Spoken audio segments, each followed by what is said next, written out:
Hey, what's up everyone? I'm Craig, that guy that's been waffling in the background of all of those tropical plant videos you've been watching.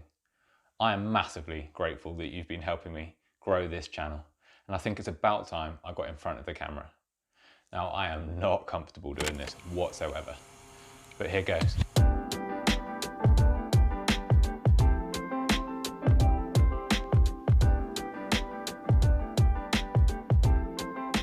So this video is just really an opportunity for me to say thank you. Thank you for everybody who watches these videos, who likes, shares and comments, and especially thank you to everyone who subscribes. Don't forget, if you haven't yet, do it down here. Man, it's awkward plugging that on camera. I just wanted to say why I started the channel. When I was working in corporate at the time, we moved into this house and I had my first garden, and I've always loved the tropical and exotic garden style.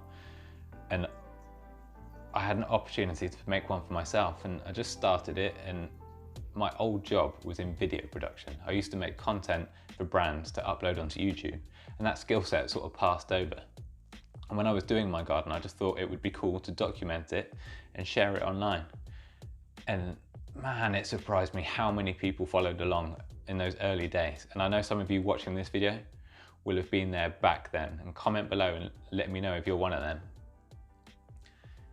But as it grew, I just thought, I am constantly scrolling online and learning about plants and learning from my experiences. So instead of just keeping it all written down in a notebook or up in my noggin, why don't I put it out online so everybody else can learn from it?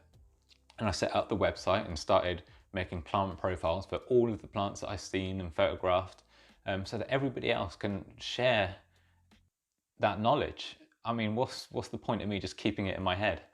And it's been great. It's grown massively, and it's addictive.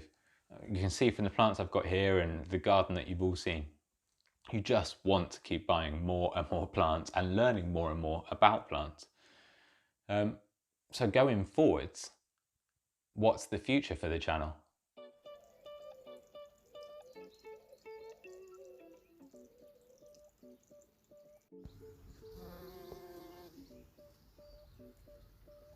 So the future of the channel, I would love to do more collaborations and get other people on camera and share their experience and their knowledge with you, which is the main reason that I've taken the plunge and gone on camera myself.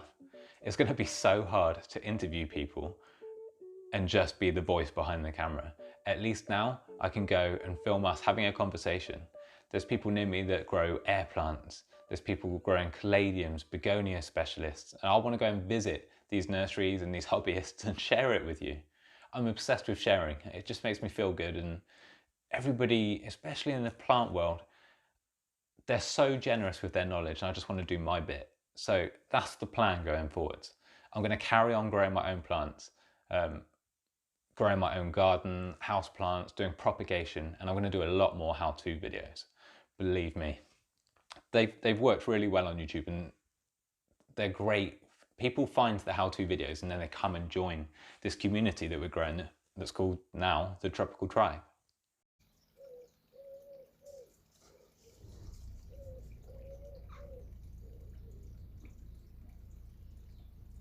And as part of the Tropical Tribe, you guys might want to get to know me. So next week, at some point, I'm going to do a Q&A video. So if you have anything you want to ask me, write it in the comment section below and I will get back to you in next week's video, as long as it's appropriate. Right, that's enough about me and enough about the awkward fact that I'm on camera. Let's look at some plants.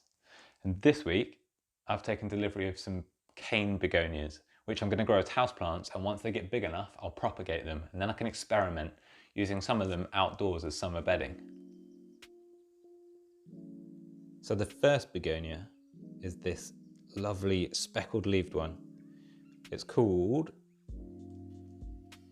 COMPTE de LESSEPS, and it's got lovely big leaves with these silver spots on them, and it will grow up quite tall, and it has bright orange flowers.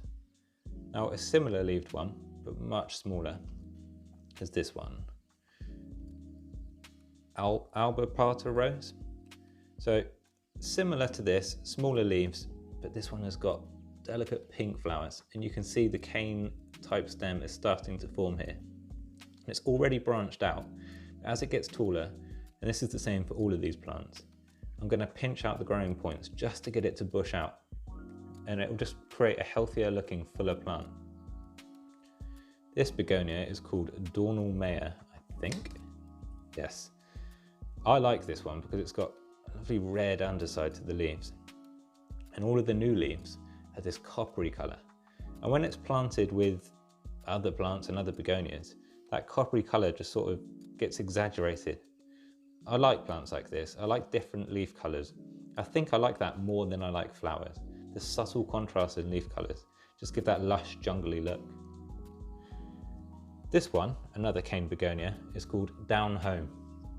This is nice. It's a bit different for a cane begonia because it's got this pinkish hue to the leaves, and again with these silver spots and streaks, it's got a really silky, velvety sheen to it. And it's quite a nice sized leaf as well. And again, this is just growing as a single cane at the moment, so as it establishes, I'll pinch it out to get a nice bushier plant. This one is called Green Gecko, and it was labelled on the website as a cane begonia. But looking at these petioles, that's the leaf stems, I don't think it is a cane begonia. But it's a nice leaf nonetheless, and I will grow it on and just see what plant we get. I have already got a couple of cane begonias.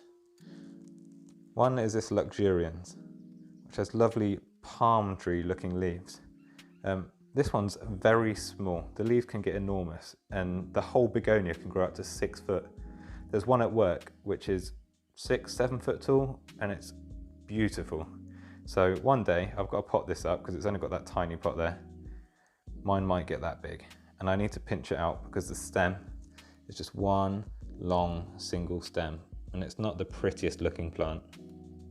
And I've also got Begonia Metallica, which is lovely. You can see where it's got its name from. Nice velvety metallic sheen to the leaves. And this one will need pinching out soon.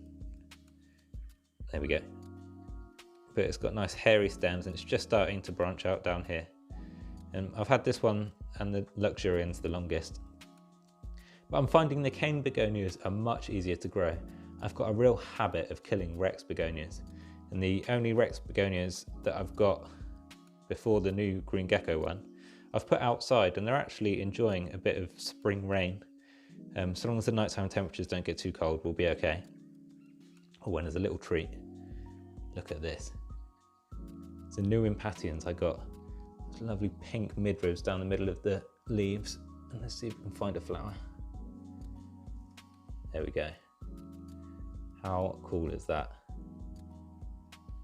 Now I'm going to do a how to propagate video on this guy, because if it's as good as the other Impatiens, they should be relatively easy to propagate. And I can't get enough of this plant. I think it might be my new favourite. But you know what us new plant people are like. We're very, very easily swayed when it comes to new plants. And my favourite, I think, changes every week, if not every day, sometimes twice a day. Thank you so much for watching.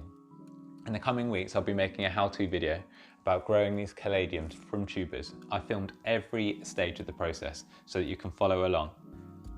If you're looking for inspiration, please don't forget to check out the website. And you can follow me on Instagram for regular updates about what I'm doing at home or in the garden. And I'll be sharing other people's gardens too. Thank you so much for watching. And that awkward first video where I'm on camera is done. Thanks. See you next week.